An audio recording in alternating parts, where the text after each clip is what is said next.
Sigma Alpha 2 heading due south over the city. We're en route. Everything's a go. This is Control Tower. We have you on radar. Report cargo status of captured Hedgehog aboard. Over. That's a 10-4. Cargo secured on board and... What? Didn't The copy Hedgehog that. Over. is gone. He's taken out everyone aboard and... What's wrong? What in the Come world? in. Over. Freeze! What do you think you're doing? Get that Hedgehog! Talk about low-budget flights, no food or movies. I'm out of here. I like running better.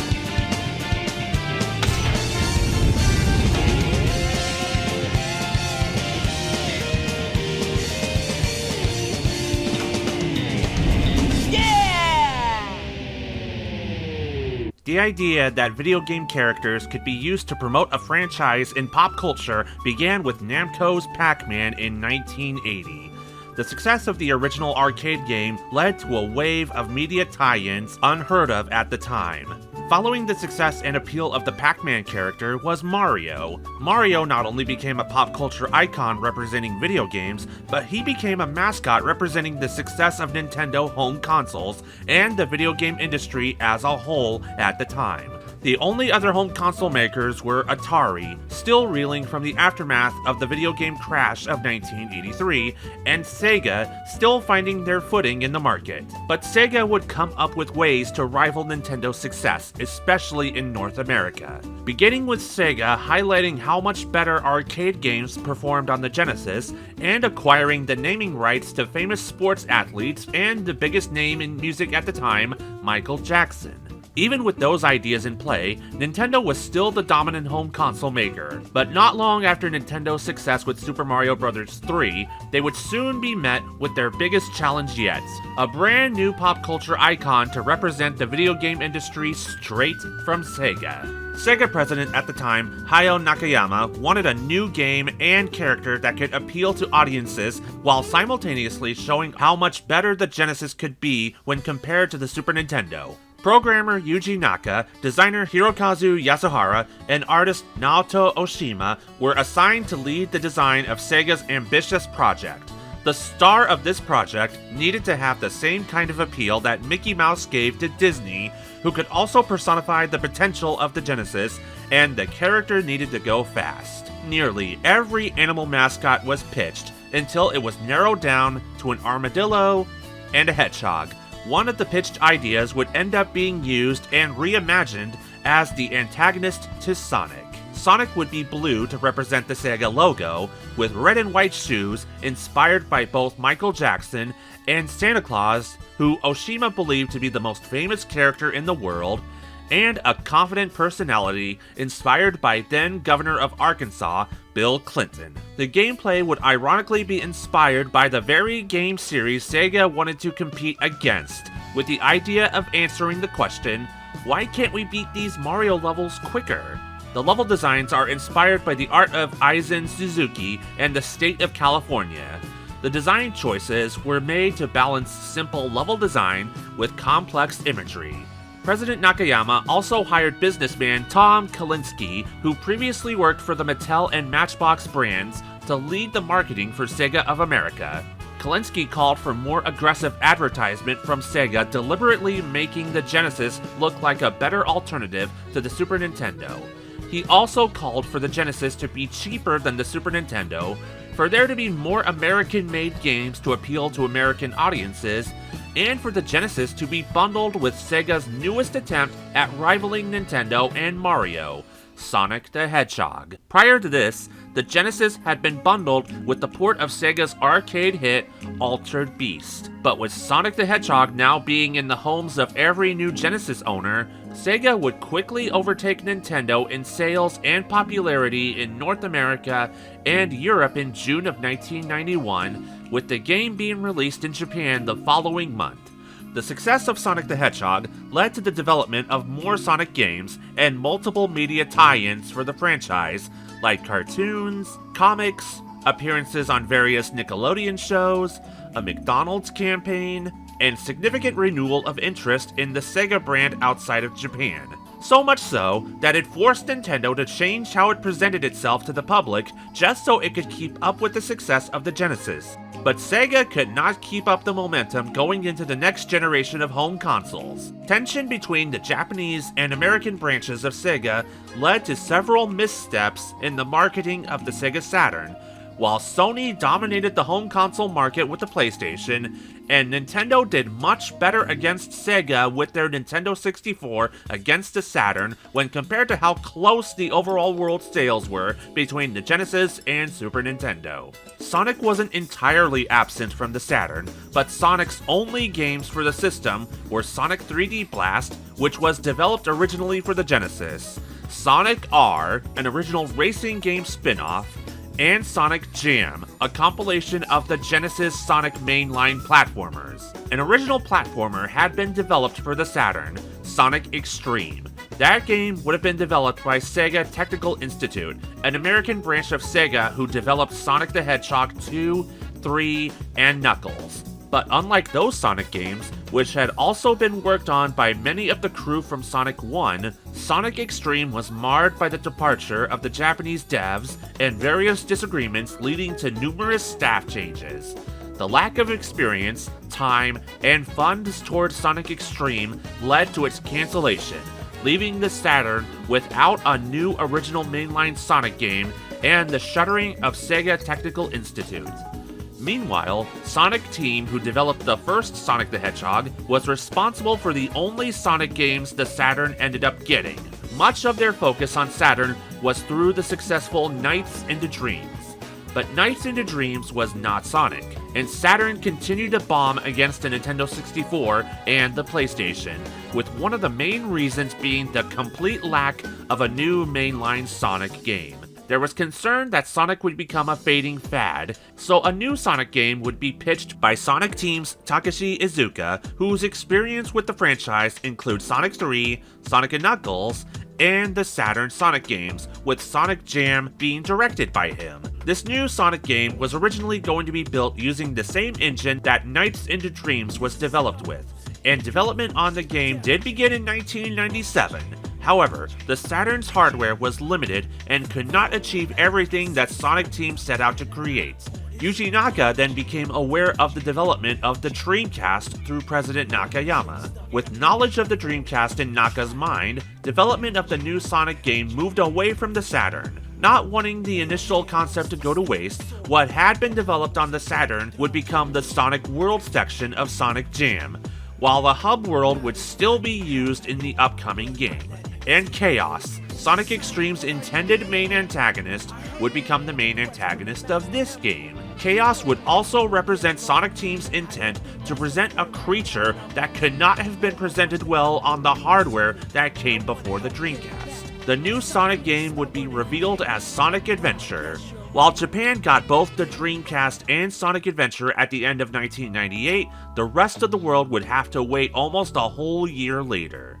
As part of the transition from 2D to 3D, artist Yuji Uekawa was tasked with redesigning the characters of the Sonic franchise. The original character designs could not work in a 3D environment due to the proportions of their body, so Uekawa made the characters taller with more slender limbs, which made it easier to make into 3D models. Uekawa's character redesigns have since become the default for the characters in Sonic games yet to come.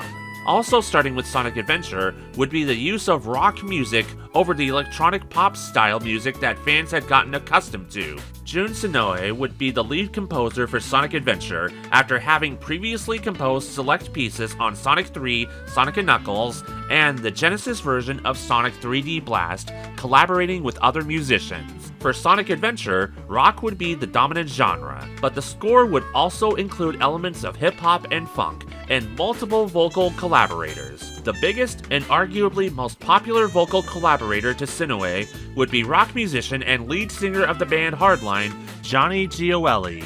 Gioeli would perform the game's main theme, Open Your Heart. This would be the first of many collaborations between Senoue and Gioeli.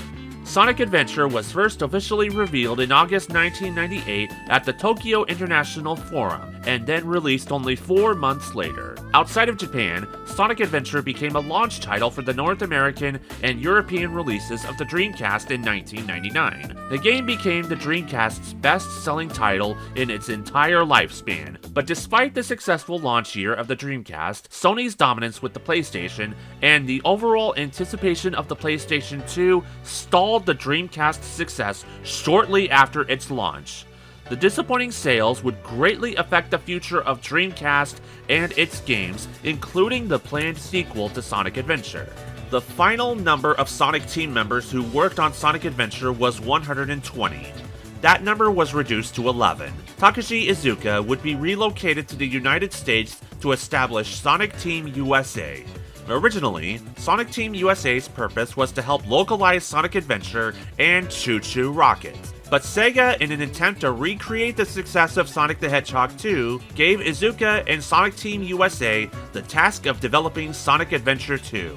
One of the Sonic team members that joined Sonic Team USA would be Shiro Mikawa. Mikawa helped write a few scenarios for the Sega Saturn's Panzer Dragoon Saga, widely regarded as one of the best Saturn games of all time, and he would be the one in charge of coming up with the story for the game. Mikawa and Iizuka together would come up with the creation of a brand new character to help define the direction of Sonic Adventure 2, Shadow the Hedgehog. Shadow would be conceived as an anti-hero, a trope that was especially popular in the West with characters like Spawn, who helped inspire the creation of Shadow. The design of Shadow was made by Kazuyuki Hoshino, who was a character designer for Sonic CD and Knuckles Chaotix. The game would also expand on the Robotnik family with the introductions of Gerald Robotnik and Maria Robotnik, who would be Shadow's best friend.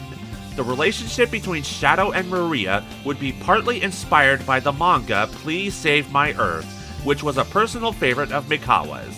Also new to the franchise from Hoshino would be Rouge the Bat, meant to be the rival of Knuckles. Rouge's creation stems from wanting to add a woman with a more luscious personality, with inspiration taken from Jennifer Lopez. Sonic Adventure 2's gameplay would be presented as 3 stories.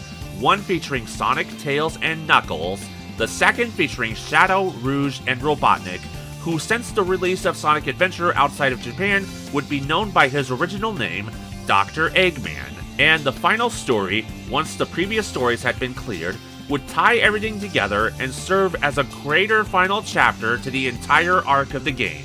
The game would be more linear and favorable to the action sequences compared to the more open-world story-driven sequences in the previous game. And while the previous game had smaller campaigns for its playable cast, each of the 6 playable characters in this game would get equal playable screen time. The settings for this game were inspired by American settings like Yosemite National Park and San Francisco. San Francisco served as the basis for the first Sonic stage, City Escape. City Escape would become one of the most popular stages in the entire Sonic franchise.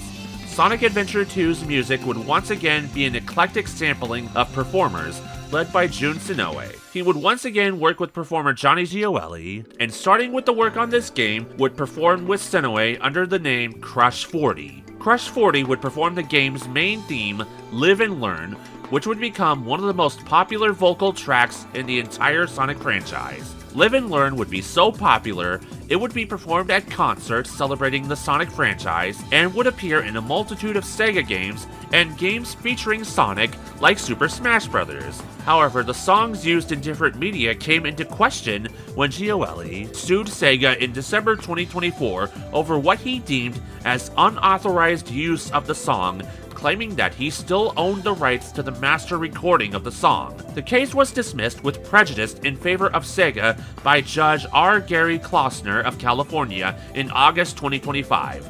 It was revealed in January of this year that the dispute between SEGA and Gioeli did end up being resolved out of court. In May 2000, SEGA came to E3 to make the announcement that Sonic Adventure 2 is being worked on, and that it will be ready for the holiday season of that year. However, as 2000 drew closer to an end, it would be reported that the game got delayed into 2001, coincidentally being the 10-year anniversary of the Sonic franchise. 2001 would also be the year that Sega shocked the world by announcing that they would discontinue production of the Dreamcast and shift to the role of third-party developer. 2001 would be the last year that Sega would fully commit to a console that they themselves designed, with Sonic Adventure 2 being the last Sonic game released on Sega hardware. Sonic Adventure 2 was still going to be released as planned and was launched worldwide in June of 2001. And to further shock gamers who grew up in the 90s, Sega announced that for the first time ever, a Sonic game would be released on a Nintendo home console with an enhanced port of Sonic Adventure 2 called Sonic Adventure 2 Battle. This port would be released in Japan in December 2001, with the rest of the world getting the release the following year. After the release of Sonic Adventure 2, the Sonic franchise struggled to regain any of the momentum it had during the Genesis and Dreamcast eras. There was moderate success with the Sonic Advance games for the Game Boy Advance, made from the same staff from SNK that worked on the more universally successful Sonic Pocket Adventure. But for Sonic's home console future, it wasn't as bright. Iizuka, who became head of Sonic Team in 2008, blamed the lack of consistent direction for how the Sonic franchise should be presented for the struggles the franchise faced. Sonic Colors for the Nintendo Wii marked the beginning of an upward turn for the franchise. Following the release of original games like Sonic the Hedgehog 4, Sonic Generations, Sonic Mania, and the Sonic and Sega All-Star Racing games, the franchise retained some of its relevancy in gaming. Animated adaptations like Sonic X and Sonic Boom helped keep fans of all ages from losing total interest in the franchise. The Sonic films from Paramount became the more popular adaptations of the franchise in the modern era, with the third Sonic film loosely based on the events of Sonic Adventure 2, and a fourth one to be released in March of next year. Sonic the Hedgehog helped Sega become Nintendo's greatest rival in the home console market in the 90s, only for a myriad of struggles on Sega's end to bring a definitive end to Sega's home console ambitions. With successful games, unfavorable games, revivals, compilations, Sonic games were not going away anytime soon. Sonic Adventure 2 was a bridge between what made the Sonic franchise popular in the 90s to how the franchise was viewed in modern times. Whether it's the introduction of Shadow, the soundtrack with its iconic and timeless themes, its memorable opening stage, the way it pushed the Dreamcast at the time, or how it introduced non-Sega home console owners to the franchise, Sonic Adventure 2 was a one-of-a-kind game in the library of Sonic games that elevated the franchise.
Sometimes you don't need an excuse to party with Mario Party 3 for your N64. The host with the most is inviting his guests to the biggest bash of the new millennium. Join Mario and the gang for insanely challenging board games and all new mini-games. 1 to 4 players can smash, bash, and crash their way to the top. play against your buds, or compete against computer opponents, unlocking secret options and bonuses along the way. It's fun that never ends. Well, at least until the next blackout hits.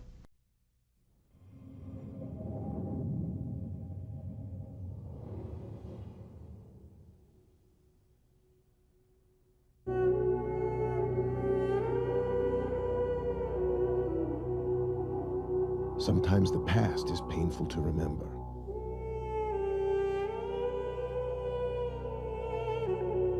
The ages I lost when my sons betrayed me.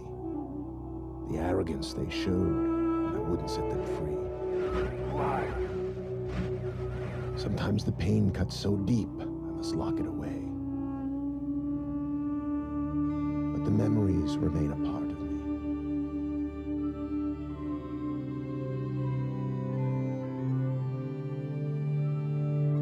The ages I write are part of me too. They're my dreams, conjured up with ink and paper.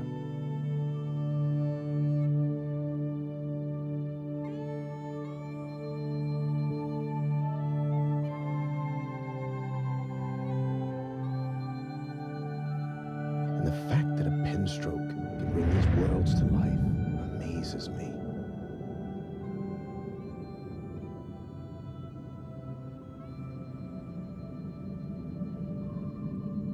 But it also gives me pause.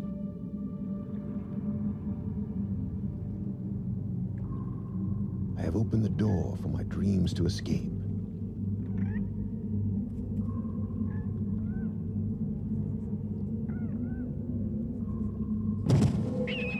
I only hope my nightmares don't follow.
Mars, a distant crimson orb that has always signified war and bloodshed to mankind.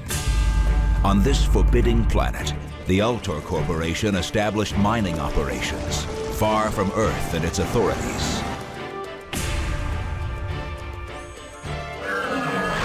Lured with promises of riches and a quick return to an easy life on Earth, miners soon learned the reality is very different. Violence, aggression, and a mysterious plague. But not all are willing to endure this living hell. An underground resistance is forming. All it needs is a spark.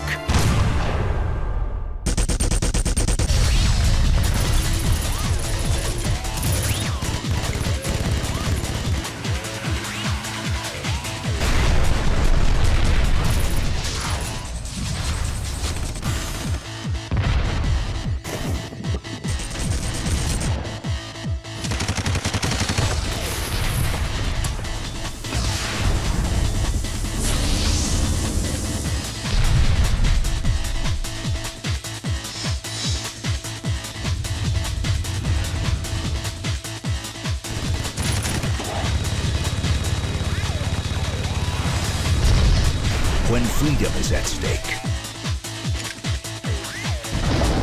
survival is not enough.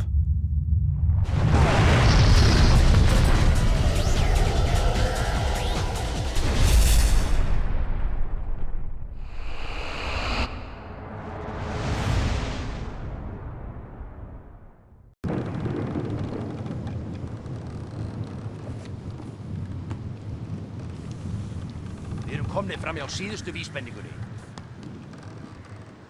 Að hliðinu og Atlantis. Herra minn, ertu búinn að gleyma að það eru skrýmsli á verði við hliðin sem... No! Ég dræpi tillt skrýmsla til að ná í fjársjóðin sem lýst í þessari leiðabók. Alveg eins og ég dræpi þig. Afsakaðu, ég hafi rangt fyrir mér. Heigull, sigldu áfram!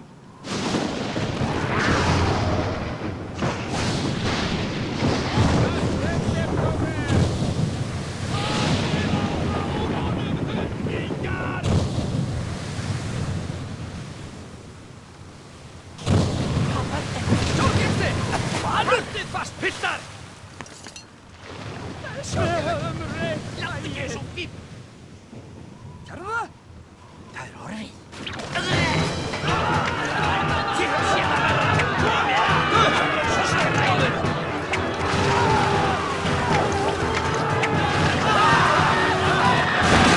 Gerðu þitt besta!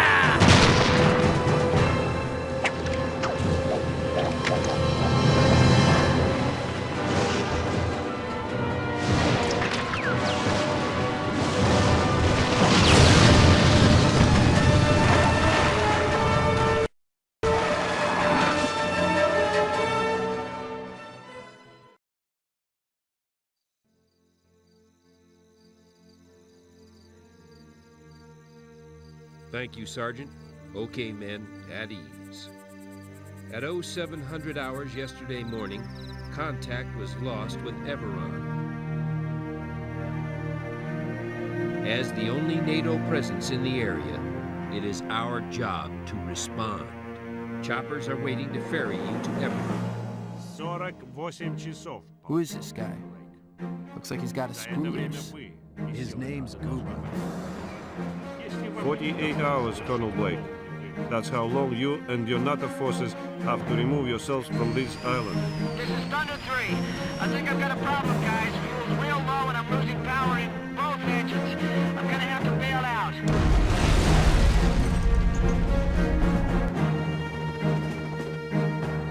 Don't shoot.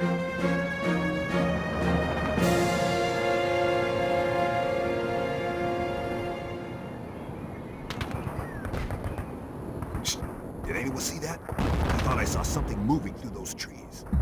Let's go take a look.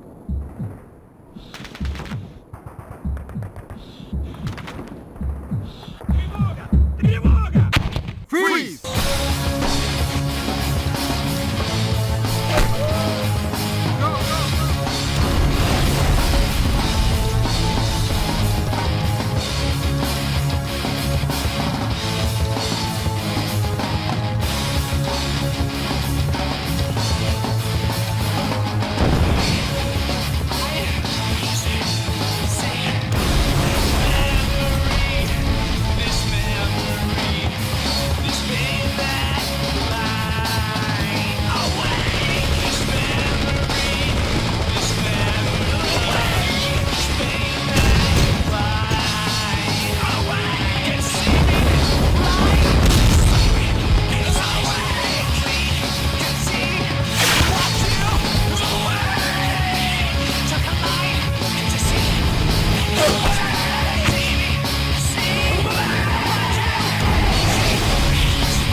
Hi. Hey, can we pull you aside for a second? Hi. Hi? Hi there. Hi! Yeah, this is gonna sound funny. You're saying Ms. Tech is from a future universe?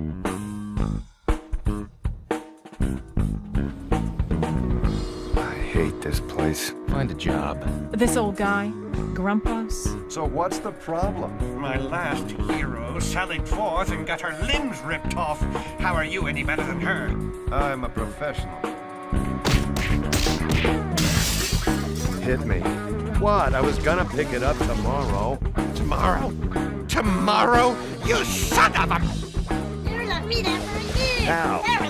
I'm pretty pissed off, man. I've been waiting a long time for this. There's a brilliant scientist. Do I look like I care? Step back, sister. You don't know what you're talking about.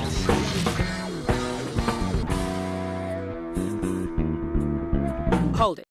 We're going up against gods?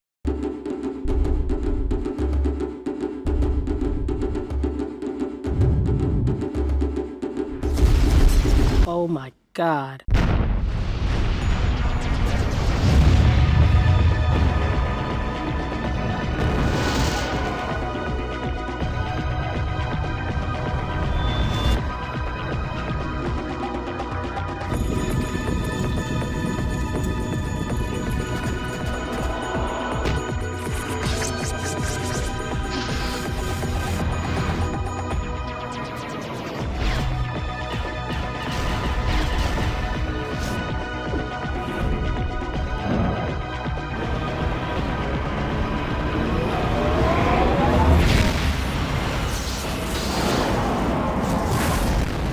Ha! That's 20 questions. You guys lose. So what was it? Anachronox. Man, you guys are dumb. But you said it started with a U. Yeah, I know.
Squaresoft.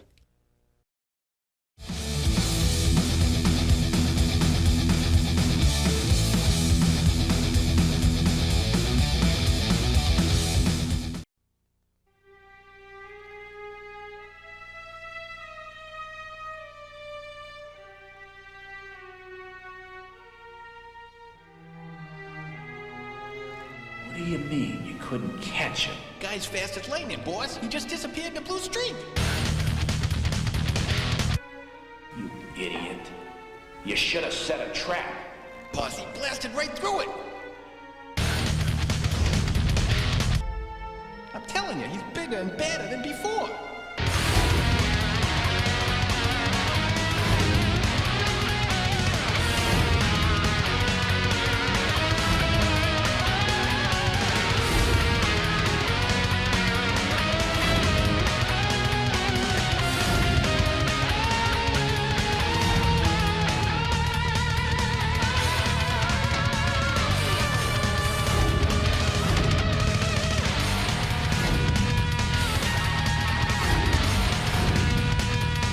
Revolutionary!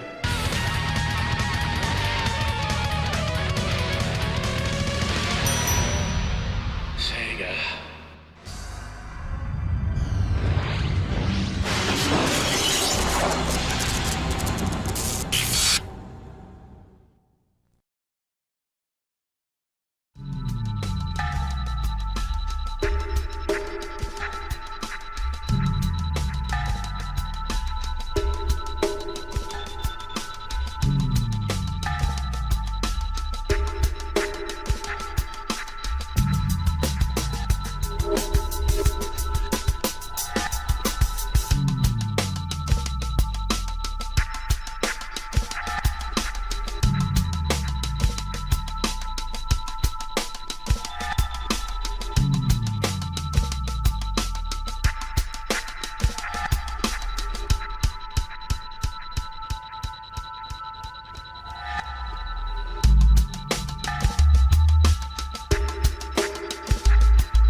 I should have saved you.